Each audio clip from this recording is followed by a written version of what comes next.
So, if we determine that ideas about morality could have arose without a divine being, and we have determined that we often act out beneficial morality that is contrary to or in spite of the morality of the various holy books, what does that say about the so-called godly values that theists say are the foundation of our society?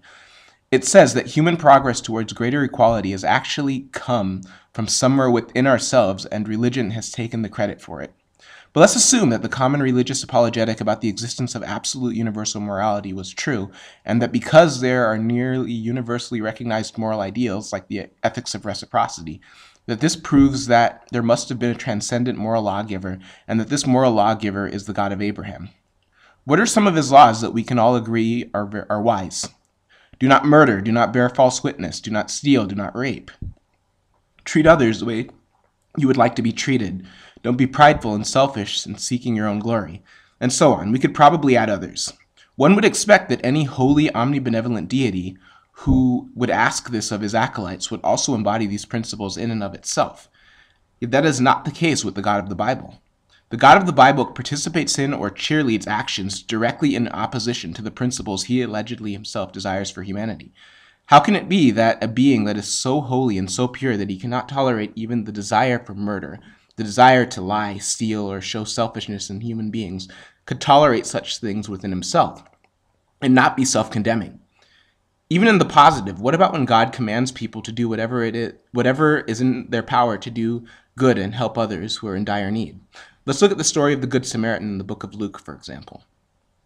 A man is beaten up, robbed, and left to die on the side of a street. Two religious leaders see him laying there and apathetically pass him by.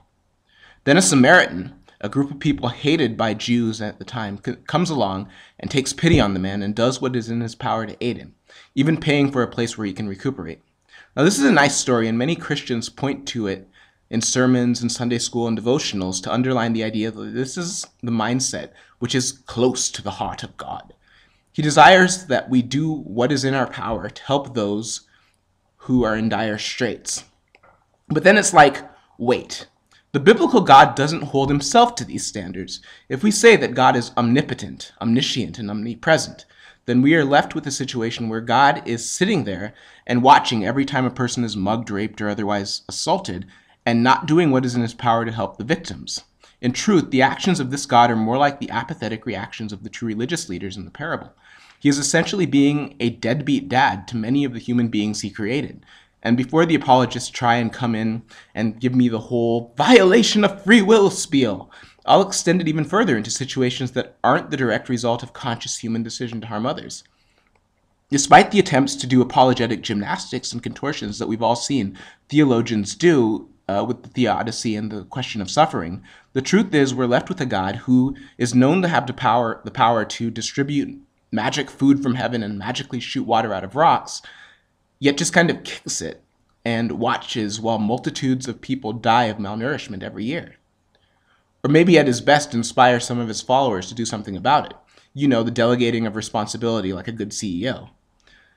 If you'll excuse the irony, this is not an example of a God who practices what he preaches, and I know that there will be theists who will come along and say, God is not required to live by the standards of holiness and morality that he sets up for man.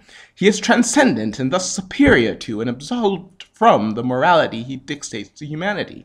How dare you judge him, you blasphemer? Fall on your knees in repentance, you prideful heathen. Well, no. The fact that your God would ask people to do what he says and not what he does is not a sign that he is holy and just and worthy of praise. It would be a sign that he's a hypocrite. My theist viewers, when I see you feeding the hungry and helping the downtrodden and fighting injustice, it shows me one thing. You are more moral than your God. Your kindness and willingness to involve yourselves in the troubles of others comes from somewhere within yourselves and your basic ability to identify with other people. If it truly did come from a desire to reflect the character of the God of the Bible, you would be perfectly okay with looking the other way and not doing anything to get involved with things like human trafficking or the problem of starvation in the world.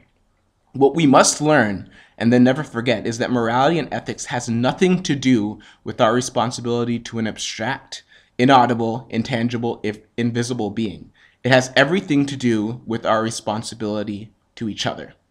Thank you for taking the time to watch this series. Take care, everyone.